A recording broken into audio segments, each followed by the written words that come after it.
Hey everyone, it's Audrey, and today I wanted to share with you the 7 books that have changed my life. Honestly, I don't know who I would be today without the books I'm about to share with you. These books have shaped me as a person, and I've gone back to them multiple times, and they have never let me down. So starting off with the only fiction book on my list, and that's The Humans by Haig. I think I first read this book when I was 16 or 17, and I've read it a few times since then, and I found that every time I reread it, I pulled more and more meaning out of it. And I think part of the reason why was because I was rereading it during such formative years of my youth, so I was learning a lot about life back then, to say the least. And speaking of my youth, I actually had a YouTube channel back in 2014, and I posted a favorites video on there where I featured this book. And I can't believe I'm about to do this, but here's a clip from that video. The next favorite I wanted to talk about is a book, and I actually don't have it with me right now because I lent it to a friend, but I'll put a picture of the cover right here. It's The Humans by Haig, and this book is everything. I don't even know how this is possible, but this book has made me love reading even more. It's about an alien that comes to Earth as a human, and it's his perspective and his opinion on humanity. And what I mean by this book is everything is it's really scientific, obviously, and really mathematical as well. But it also talks about art and music and, you know, the little things in life like food and wine and friends, relationships. It's about everything. It is the best book I have ever read. It makes all my other favorite books not as great, which is a bit sad, but I am so glad I found this book, and I want all of you guys to read it, so if you do, leave a comment down below and let me know if you loved it as much as I did. I mean, I guess most of what 2014 me said still applies, but yikes. But yeah, this book is still about an alien that comes down to Earth, transforms into a human, but not just any human. He transforms into the famous math professor named Andrew Martin. And the real Andrew Martin gets killed off by his alien buddies at the beginning of the book, so don't worry, I'm not giving away any spoilers here. But then this alien pretends to be the real Andrew Martin and integrates himself into his life, and he shares his outlook on human life from the perspective of someone who knows nothing about humans. And it is just so interesting to read about all of the things that he questions that humans do, because as humans who have been conditioned to live the way that we do, we've never thought to question these things. So this book really helps you to reevaluate everything you've ever known, but in a good way. So if you're looking for a thought-provoking, entertaining, and easy to digest novel, I would highly recommend this book to you. And so would my 18-year-old self, apparently. My next book is a classic. It's sold over 15 million copies, and that's How to Win Friends and Influence People. I find it so fascinating that this book was published in the 1930s, and the world is in a very different state today in 1920. But despite all the societal changes that have happened in the past 90 years since this book was published, the concepts that are talked about in this book still apply today. I think that goes to show that no matter what the world looks like, the guidelines to communicating effectively are fixed. And I find that comforting in a way. It means that you can always improve on your communication skills, and it'll always be a good use of your time because those skills never go obsolete. And I do have to admit, not a big fan of the title. Sounds a bit manipulative if you ask me, like how to win friends as if people are prizes to be won. But once you actually get into the book, you realize that this is a book on how to be a good person, aka how to show empathy and how to show to others that you care about them through your words. And as an introvert who also happens to have socially anxious tendencies, this book was especially helpful for me because if I'm gonna be completely honest, I'm not a natural communicator. I've just never been naturally good at talking to people or talking in general. And I have to say that I owe a lot of the communication skills that I do have today and in turn, the high quality of my relationships to this book. The next book is by one of my favorite people on the planet, Brene Brown, and that's her book, Daring Greatly.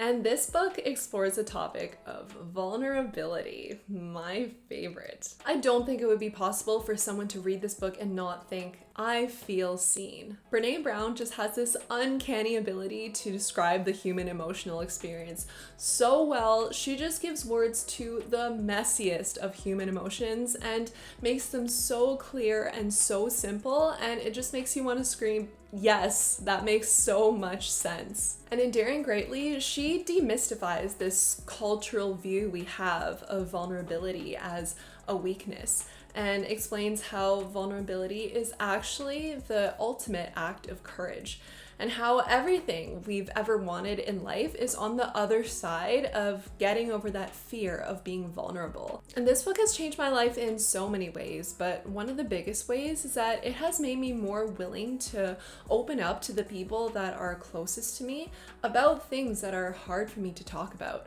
And I have noticed that my life has gotten a lot easier now that I don't feel like I have to hide all of these quote unquote secrets about myself. And because I have opened up more in these relationships, I have noticed that they've gotten a lot stronger. And as a result, I've felt less lonely, because Brene also talks about how the people that feel the greatest sense of belonging in life simply believe that they are worthy of belonging. And when I first heard this, I was like, what?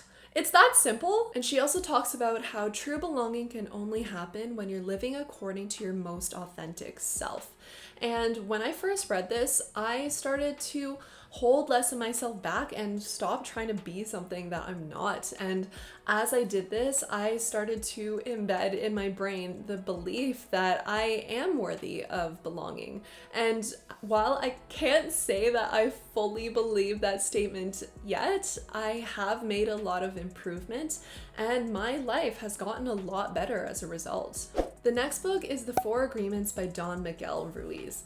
And this is a book that I wish I read when I was like 15, because it would have made my life so much easier back then if I knew the lessons that were in this book. But basically, the author, who is a Mexican spiritual writer, lays out 4 agreements that you should live by if you want to live a life of freedom. And the agreement that really changed me the most was don't take anything personally. If someone judges you or treats you badly, that says everything about them as a person and nothing about you.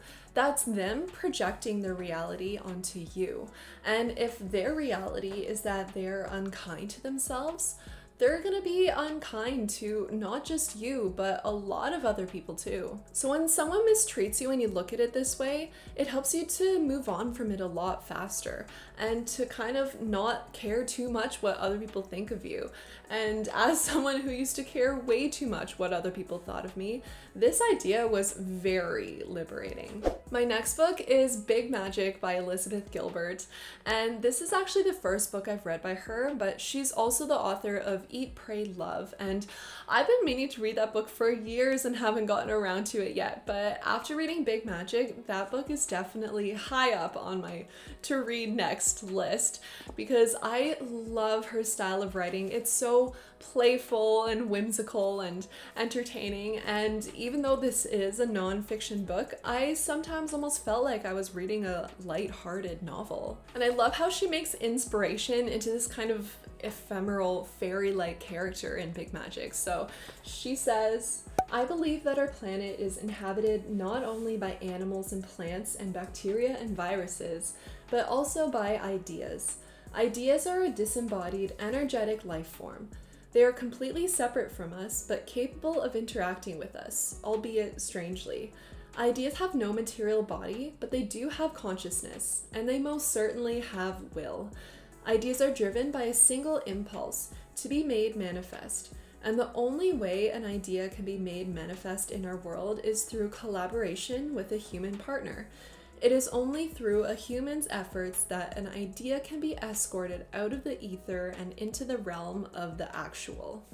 Ugh, so beautiful. But the section of the book that really knocked me off my feet was the section on courage. And here's a section of the book that I highlighted because it changed me as a person. The universe buries strange jewels deep within us all and then stands back to see if we can find them. The hunt to uncover these jewels, that's creative living. The courage to go on that hunt in the first place, that's what separates a mundane existence from a more enchanted one. And I don't know about you, but I certainly don't want to have a mundane existence. So this book really kicked my ass into gear to start creating, and I have to say my life has been a lot more interesting and enjoyable since then. We want to talk about a badass book. It's Why I'm No Longer Talking to White People About Race. And I actually found this book in my Airbnb on an island in Thailand, and I kind of figured it was left behind by the previous guest, so I was like, sweet, finders keepers. And that was back in 2018 when I found this book. And I'm a little ashamed to say that I only got around to reading this book last month with the increased awareness around Black Lives Matter. So the author, Reni Eddo is a British journalist, and she just lays down the truth in this book. Honestly, I don't know why this book isn't required reading in school, because it should be. Like, she just lays down all the ugly truths that society has swept under the rug with its big old white supremacist capitalist patriarchal broom. And it was obviously the intriguing title of this book that caught my attention in the first place. I think I snorted in my room alone in Thailand when I first found this book and read the title. But when I started thinking about it more, it started to irk me a little bit. Like, how much of an activist can this author be if she is just giving up talking about race? But then when you read the book and you read about the appalling experiences she's had with white people who refuse to open their minds, you start to understand why she feels like there's no point talking to white people about race and why she wouldn't want to subject herself anymore to that type of frustration. And it's honestly heartbreaking. This is honestly the most comprehensive book I've read on, I was going to say racism, but all the power structures are covered in here. And really, you can't talk about racism without also talking about feminism and classism, because at the end of the day, they all serve the same purpose of granting privilege to some groups at the expense of others. And it is about time that this knowledge just became common sense. So yeah, I'm not even gonna say that I recommend that you read this book. I urge you to read this book because it is too important to miss. And my last book is Man's Search for Meaning. I read this book when I was not in the best of places with my mental health. It would have been in my last year of university, and at that point in time, I was feeling pretty lost and directionless in life, and honestly, this book kind of saved me in a way back then. This book is written by Viktor Frankl, a psychiatrist and Holocaust survivor, and he splits this book up into two parts. And in the first part, he talks about his experience in the concentration camps, and in the second part, he explores this idea of finding meaning and purpose in life. And he shares how he believes that the only reason why he was able to survive day after day in the concentration camps was because he was able to find meaning in the suffering. And when I read this, I had to completely rearrange the way that I saw life. Like, the fact that someone who is put in the absolutely most horrible conditions imaginable was still able to shift his perspective so that he could extract meaning from that experience. Like, if that doesn't speak to the capacity of human resiliency, I don't know what does. And since reading this book 3 years ago now, I've come back to this idea anytime I've run into a hardship, that I ultimately have control over what I get out of a situation, no matter how bad the situation might feel. And I get to make the decision to make that situation one that will add value to my life instead of taking away from it. And this is a really comforting thought to have, and it has helped me to approach situations that would normally scare me a little bit, knowing that it will make me stronger and it will add meaning to my life, no matter what the outcome might be. So those are the 7 books that have changed my life, and if you're anything like me, me, you have piles and piles of books lying around everywhere and hundreds more on your to-read list, so I will probably be making an updated version of this video at some point. But as always, I would love to hear what books have changed your life, so definitely let me know in the comments so I can keep adding to my never-ending to-read list. Thank you so much for watching. I will see you next Sunday, and until then, stay healthy and stay safe. Bye.